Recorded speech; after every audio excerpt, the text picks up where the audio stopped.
Olá a todos, eu sou a professora Gardênia Coutinho e hoje nossa aula irá abordar acerca da Legislação Nacional da Educação. Iniciaremos o nosso estudo delimitando a definição de legislação. Legislação nada mais é do que um conjunto de leis que irão regular e normatizar as relações sociais em um país ou em uma determinada área. Sobre a legislação, é importante salientar que no âmbito educacional teremos também um conceito preciso acerca de tal termo.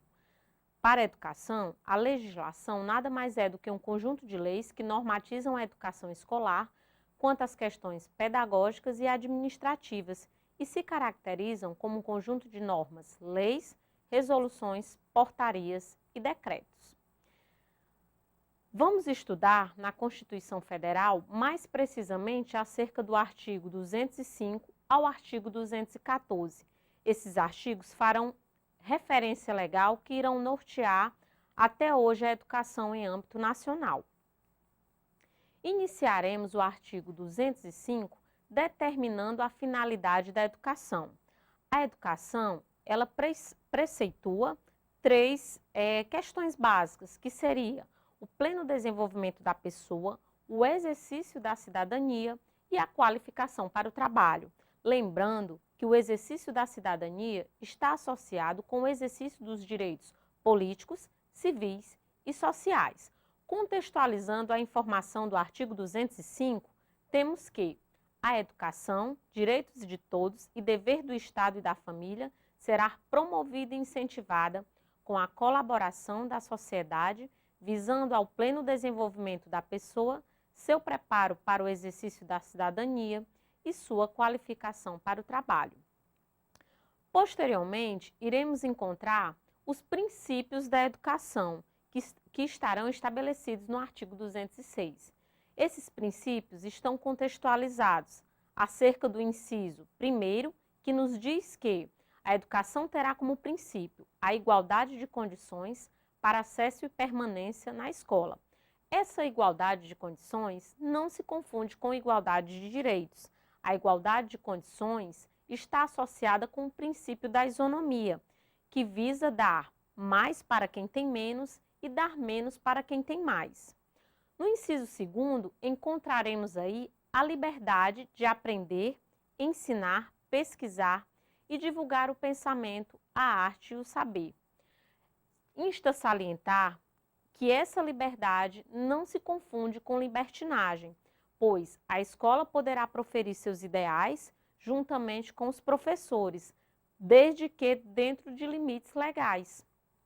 No inciso 3º, encontraremos o pluralismo de ideias e de concepções pedagógicas e a coexistência de instituições públicas e privadas de ensino.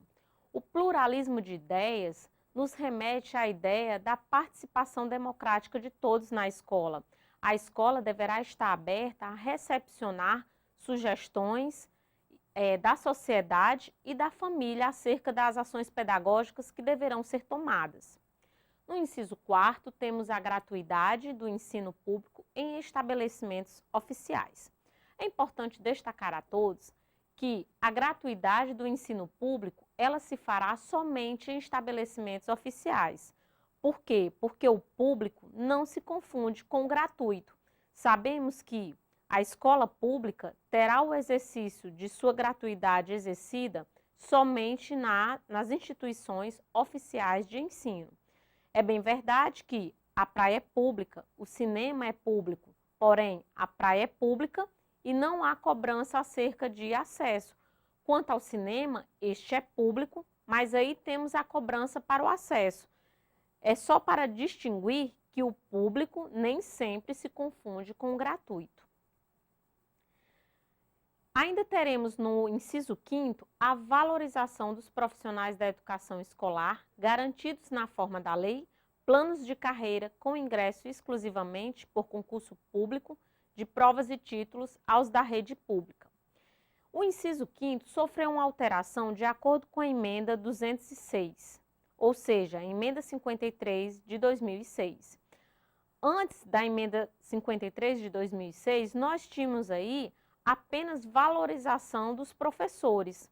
A partir da emenda 53 de 2006, tivemos aí uma abrangência maior acerca dos profissionais da educação. Ou seja, não é somente o docente que é considerado profissional da educação. Poderão ser considerados profissionais da educação orientadores, inspetores, coordenadores e demais atuantes da área pedagógica. No inciso 6º, temos a gestão democrática de ensino público na forma da lei. A gestão democrática nada mais é do que a participação de todos na escola, ou seja, a escola deverá envolver como participantes e sujeitos de sua atuação alunos, docentes, pais e sociedade civil. No inciso 7º, temos a garantia do padrão de qualidade. A garantia do padrão de qualidade implica em não somente oferecer à escola na sua estrutura física, na sua estrutura material. O padrão de qualidade está associado com a permanência e o nível de excelência de ensino que deve ser prestado ao seu aluno. Por isso, o Estado, os entes públicos se responsabilizam pela assistência de programas de transporte, de livros didáticos, de alimentação. Todos esses programas visam fazer com que o aluno permaneça na escola.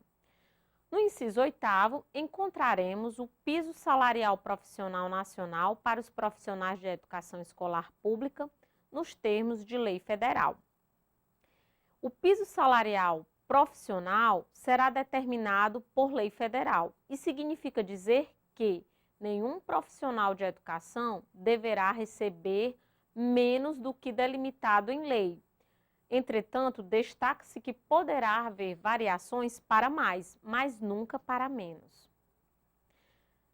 Teremos ainda o parágrafo único do artigo 206, que nos diz que a lei disporá sobre a categoria de trabalhadores considerados profissionais da educação básica e sobre a fixação de prazo para a elaboração ou adequação de seus planos de carreira no âmbito da União, dos Estados, do Distrito Federal e dos municípios. O parágrafo único nos remete ao que o inciso 4º do artigo 206 já havia nos falado. Hoje, a lei dá uma maior abrangência para os profissionais da educação, não sendo apenas aqueles considerados os docentes, mas todos aqueles que atuam no âmbito escolar. Posteriormente, temos aí no artigo 207 acerca da autonomia das universidades. Temos que as universidades gozam de autonomia didática científica, administrativa e de gestão financeira e patrimonial, e obedecerão ao princípio da indissociabilidade entre ensino, pesquisa e extensão, sendo facultado a estas admitir professores técnicos e cientistas estrangeiros na forma da lei. Isso significa que as universidades poderão promover concursos públicos para que estrangeiros possam ingressar no seu quadro de funcionários e para assim possam ministrar aulas. O parágrafo 2º nos remete que o disposto nesse artigo aplica-se a instituições de pesquisa científica e tecnológica. A exemplo das instituições de pesquisa e tecnológica, temos aí a Fundação Oswaldo Cruz, a Fiocruz, que também poderá fazer a contratação de profissionais da área de pesquisa, ensino e extensão como estrangeiros, né? Ou seja, os estrangeiros poderão se submeter aí a ministrar pesquisa ou extensão na forma da lei. No artigo 208, temos aí os deveres do Estado para com a educação. O dever do Estado para a educação será efetivado mediante a garantia de, inciso 1º, educação básica, obrigatória e gratuita, dos 4 aos 17 anos de idade, assegurada inclusive sua oferta gratuita para todos os que a ela não tiveram acesso na idade própria. Progressiva universalização do ensino gratuito e atendimento educacional especializado aos portadores de deficiência, preferencialmente na rede regular de ensino. Ressaltando que o artigo 208 nos diz, temos que a educação ela não deve ser oferecida somente na modalidade regular. Hoje o ensino se estende a diversas modalidades, a exemplo da educação de jovens e adultos, o EJA, a educação à distância, a educação indígena, a educação quilombola. Então, várias devem ser as modalidades de ensino oferecidas para aqueles educandos que não tiveram acesso ao ensino na idade própria. Já no inciso 2º, temos acerca da progressiva universalização do ensino médio gratuito. Essa progressiva universalização refere-se, no caso, à extensão do oferecimento da educação de forma gratuita, ou seja, no próprio instante que o poder público determina que essa educação deverá ser gratuita, ele está abrindo o precedente para o processo de universalização. E no inciso 3º, faz menção à questão dos portadores de necessidades especiais. Destaco aqui que na LDB, na Lei de Diretrizes e Bases da Educação, temos aí uma pequena diferença com relação aos portadores de deficiência. Como nós observamos em nosso material, na Constituição Federal, temos aí menção acerca de portadores de deficiência. Na LDB, essa nomenclatura foi alterada para portadores de necessidades especiais. Então, os portadores de necessidades especiais seriam aí aqueles alunos com algum tipo de deficiência física, psicológica, motora, poderia ser também transtornos globais de desenvolvimento ou questões de superdotação. Aquele aluno com superdotação, com alto desenvolvimento cognitivo, para a sua série, ele também será considerado um aluno portador de necessidades especiais. Em seguida, temos aí no inciso 4º do artigo 208, o dever do Estado para com a educação infantil, em creche e pré-escola, as crianças até 5 anos de idade. É importante destacar que a educação infantil se perfaz da creche de 0 a 3 anos e de 4 a 5 anos na educação infantil propriamente. Então, destacando que é dever do Estado, no caso, o oferecimento da educação infantil. No inciso 5º, temos o acesso aos níveis mais elevados de ensino, da pesquisa, da criação artística, segundo a capacidade de cada um. O inciso 5º, se nós observarmos sua literalidade, ele tem uma conotação limitadora, pois ele diz que o ensino superior deverá ser oferecido dependendo da capacidade de cada um. Ou seja, a universidade não é dever do Estado seu oferecimento, pois ela depende da capacidade de cada um.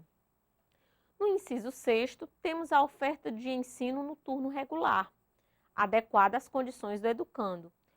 A oferta do ensino no horário noturno regular significa que, não necessariamente porque aquele aluno não possa cumprir seu horário de estudo durante o horário diurno, ele deverá fazer em uma modalidade excepcional. A escola deverá oferecer de forma regular no horário noturno para que o aluno possa cumprir seus estudos. No inciso 7º, temos o atendimento ao educando no ensino fundamental, através de programas suplementares de material didático escolar, transporte, alimentação e assistência à saúde. Este inciso nos remete à ideia da educação de qualidade, ou seja, não somente é importante o oferecimento da educação na sua estrutura física, da materialidade da escola, como também a sua permanência através do oferecimento dos programas de assistência escolar, material didático, alimentação, transporte, livros, enfim. Temos ainda, continuando o artigo 208, acerca da educação como um direito público subjetivo. O que significa dizer que a educação é um direito público subjetivo? Condicionar a educação a um direito público subjetivo nada mais é do que garantir o seu oferecimento, ou seja, caso um aluno busque matricular-se em uma escola próxima à sua residência e essa escola não tenha como atender esta demanda, o aluno poderá provocar Ministério Público, Conselho Tutelar, para que aquela vaga seja aberta. E ainda, caso na impossibilidade da escola oferecer a vaga, este aluno poderá buscar do Estado o custeio através de uma bolsa de estudo em uma escola de iniciativa particular. Contextualizando a informação do artigo, temos que o acesso ao ensino público, aliás, ao ensino obrigatório e gratuito é direito público subjetivo. Parágrafo 2º, o seu não oferecimento do ensino obrigatório pelo poder público ou sua oferta irregular importa na responsabilidade da autoridade competente. Parágrafo 3º, compete ao poder público recensear os educandos no ensino fundamental, fazer-lhes a chamada e zelar junto aos pais ou responsáveis pela frequência escolar.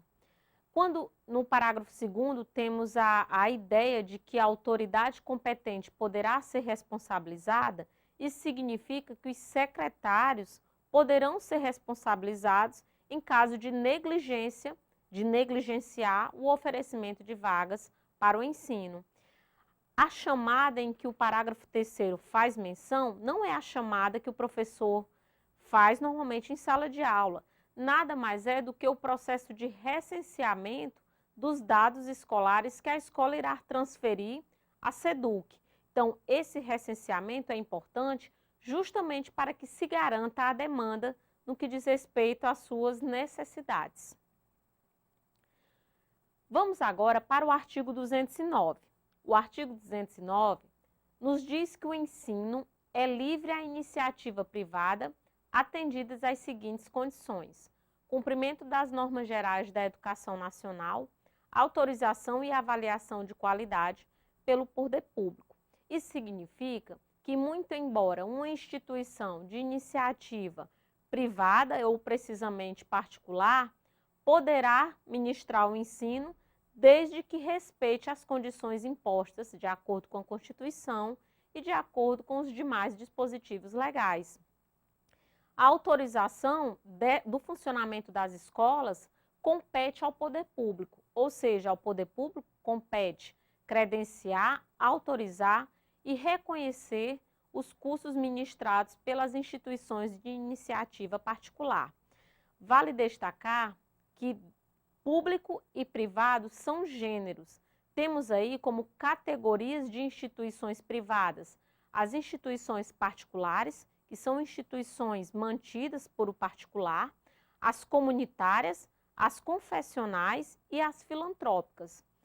Todas essas são espécies de instituições de ensino.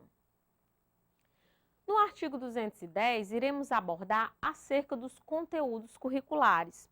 Tal artigo nos remete que serão fixados conteúdos mínimos para o ensino fundamental, de maneira a assegurar a formação básica comum e respeito aos valores culturais e artísticos nacionais e regionais. No parágrafo 1º, temos que o ensino religioso de matrícula facultativa constituirá a disciplina dos horários normais das escolas públicas de ensino fundamental. É importante destacar que o ensino religioso, ele obrigatoriamente deverá ser oferecido, porém, cursar ou não essa disciplina é facultativa à vontade do aluno, cabendo ou não este a escolha de assistir à disciplina, de matricular-se na disciplina de ensino religioso. E ainda no parágrafo 2º, temos que o ensino fundamental regular será ministrado em língua portuguesa, asseguradas comunidades indígenas também a utilização de suas línguas maternas e processos próprios de aprendizagem. O parágrafo 2º faz menção à questão da diversidade cultural.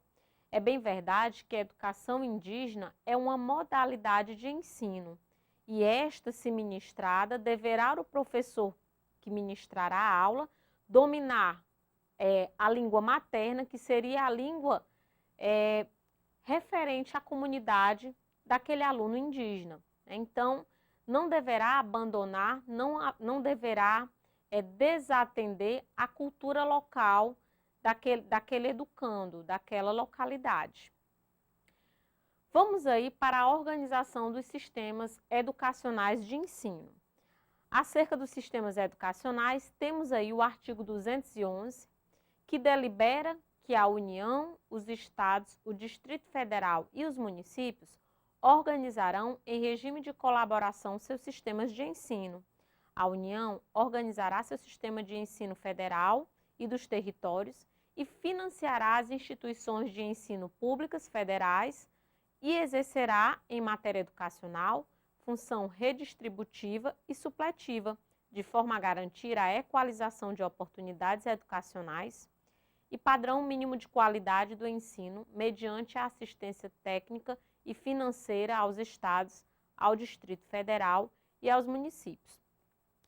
Então, é importante destacar que a União, através de programas, através de colaboração com o FNDE, com o Conselho Nacional de Educação, com o MEC, com o Ministério da Educação, irá se responsabilizar pela emissão de receitas, para os territórios, porém nós não temos mais territórios, mas aí será de responsabilidade da União a destinação das receitas, para os estados e os municípios, para que estes possam custear suas demandas com a educação.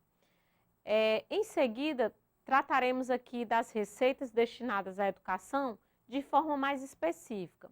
No parágrafo 2º, temos que os municípios atuarão prioritariamente no ensino fundamental e na educação infantil. Já no parágrafo 3º, temos que os estados e o Distrito Federal atuarão prioritariamente no ensino fundamental e no ensino médio. Destaco a vocês uma informação importante com relação à competência da educação quanto estados e municípios.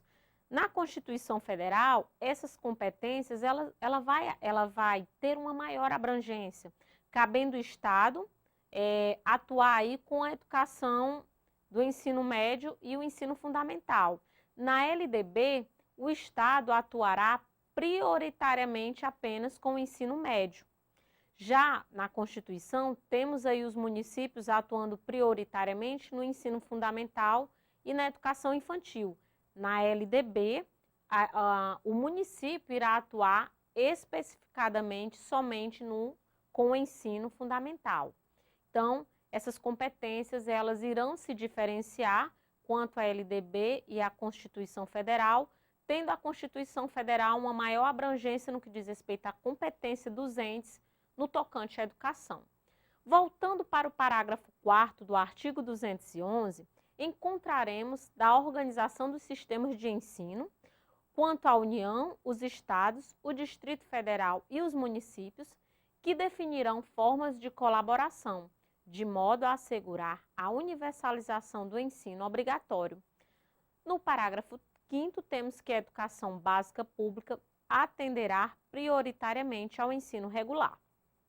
Então, o parágrafo 5º nos remete o que anteriormente já foi frisado, A educação ela vai priorizar o oferecimento da educação básica, pois a educação superior, está lá delimitado que a educação superior ela não necessariamente cumpre ao Estado oferecer, pois ela vai ser pleiteada, vai ser alcançada dependendo da capacidade de cada um.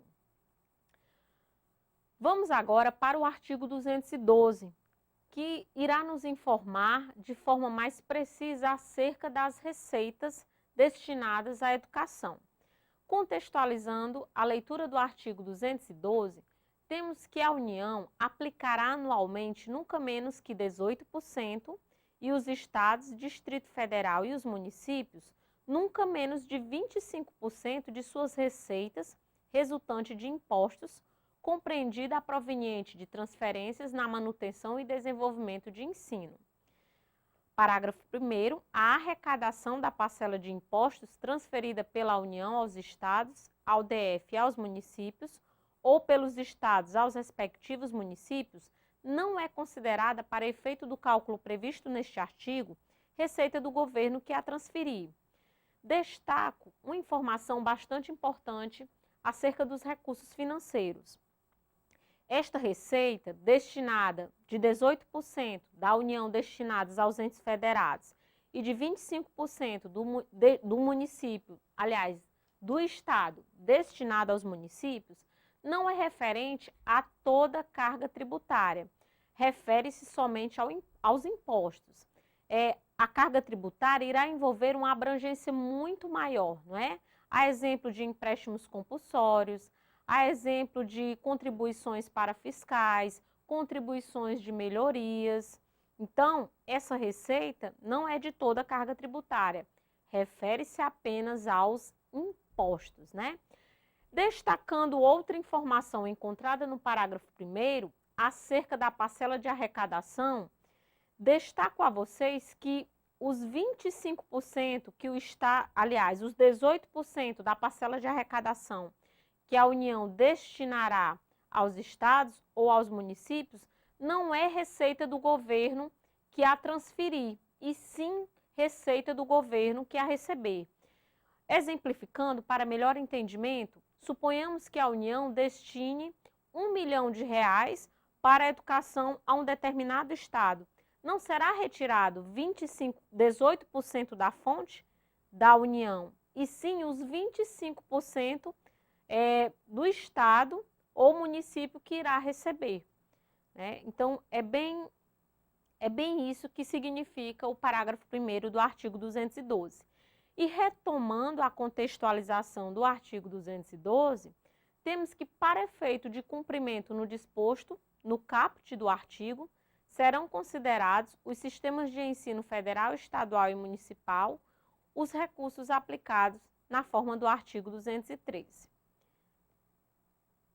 Continuando o artigo 212, temos no parágrafo 3º que a distribuição de recursos públicos assegurará prioritariamente o atendimento das necessidades ao ensino obrigatório, no que se refere à universalização, garantia do padrão de qualidade e equidade nos termos do Plano Nacional de Educação. Os programas suplementares de alimentação, assistência à saúde, previstos no artigo 208, inciso 7º, serão financiados com recursos provenientes de contribuições sociais e outros recursos orçamentários. No parágrafo 5º, temos que a educação básica pública terá como fonte adicional de financiamento a contribuição social do salário educação, recolhida pelas empresas na forma da lei. E no parágrafo 6º, as cotas estaduais e municipais de arrecadação da contribuição social do salário educação serão distribuídas proporcionalmente ao número de alunos matriculados na educação básica nas respectivas redes de ensino. Destacando alguns pontos do artigo 212, temos que a educação ela não será custeada somente com as receitas dos impostos, lembram? Os 18% da União e os 25% dos estados e municípios. A educação ela será custeada com fontes adicionais, a exemplo do salário educação, que é uma alíquota de 2,5%, né, que todas as empresas recolhem por funcionário, né, com vínculo de carteira assinada, e que serão destinadas ao governo para que o custeio dos programas assistenciais sejam prestados a partir do salário educação, né? Então, não é somente os impostos que irão custear a educação, né? Bem como outras fontes adicionais serão aí responsáveis pelo custeio, a exemplo dos programas assistenciais. Vamos agora para o artigo 213, que irá deliberar acerca de outras aplicações dos recursos públicos. Contextualizando o artigo 213, temos que os recursos públicos serão destinados às escolas públicas, podendo ser dirigido a escolas comunitárias, confessionais ou filantrópicas definidas em lei. Inciso 1º, que comprovem finalidade não lucrativa e apliquem seus excedentes financeiros em educação. Inciso 2º, que assegurem a destinação de seu patrimônio a outra escola comunitária, filantrópica ou confessional, ou ao poder público, ou no caso de encerramento de suas atividades. Parágrafo 1º. Os recursos de que trata este artigo poderão ser destinados a bolsas de estudo para o ensino fundamental e médio na forma da lei, para aqueles que demonstrem insuficiência de recursos, quando houver falta de vagas e cursos regulares na rede pública na localidade da residência do educando, ficando o poder público obrigado a investir prioritariamente na expansão da sua rede na localidade. Temos ainda no parágrafo 2º que as atividades universitárias de pesquisa e extensão também poderão receber apoio financeiro do poder público. Então, o artigo 213, pessoal, ele nos informa que não somente as instituições públicas poderão receber auxílio, poderão receber fomento do poder público. As instituições privadas, tirando a espécie particular, não é? Sendo aí espécies do gênero privado, as confessionais, as comunitárias e as filantrópicas, estas poderão aí receber auxílio do poder público no que diz respeito à isenção de impostos, né, no que diz respeito a incentivos fiscais, né, desde que, de acordo com os incisos, né, comprovem finalidade não lucrativa e assegurem a destinação de seu patrimônio, no caso de encerramento de suas atividades, ao poder público. Então, eis o conteúdo, eis a finalidade do artigo 213 no que diz respeito à aplicação dos recursos. Vamos finalizar o nosso estudo falando sobre o Plano Nacional de Educação. O Plano Nacional de Educação, ele está deliberado no artigo 214 e é definido, aliás, e é estabelecido em lei, né, com duração decenal, com o objetivo de articular os sistemas nacionais de ensino em regime de colaboração e definir diretrizes, objetivos, metas e estratégias de implementação para assegurar a manutenção e desenvolvimento do ensino em seus diversos níveis, etapas e modalidades, por meio de ações integradas dos poderes públicos das diferentes esferas federativas que conduzam à erradicação do analfabetismo, à universalização do atendimento escolar, à melhoria da qualidade do ensino, à formação para o trabalho, à promoção humanística, científica e tecnológica do país e o estabelecimento de metas de aplicação de recursos públicos em educação na proporção do seu produto interno bruto. Saliento que, quanto maior for o produto interno bruto de um país, ou seja, as receitas que aquele país acumular, maior será o investimento em educação. Finalizaremos nossa aula destacando aqui as principais conquistas da educação na Constituição de 88. Então, o que nós conseguimos aí no plano educacional a partir da educação da Constituição Federal de 1988, né? Nós buscamos aí, aliás, foi efetivada a gratuidade, né? Os principais avanços, temos aí a gratuidade do ensino, juntamente com a sua obrigatoriedade, a universalização, que se perfaz através da gratuidade e da obrigatoriedade do ensino, o ensino regular oferecido no horário noturno, né, o atendimento aos portadores de deficiência, né, ou seja, há uma implementação de uma modalidade de ensino específica e direcionada aos portadores de necessidades especiais, a creche, a pré-escola e o ensino médio. Finalizamos nossa aula, né? Espero que vocês tenham tido o máximo proveito, né? Desejo a todos bons estudos e gostaria de deixar uma mensagem aí de reflexão acerca de nosso estudo, né? A mensagem é do filósofo inglês John Locke, que nos diz que os homens são bons ou más ou maus, úteis ou inúteis, graças à sua educação. Um forte abraço a todos.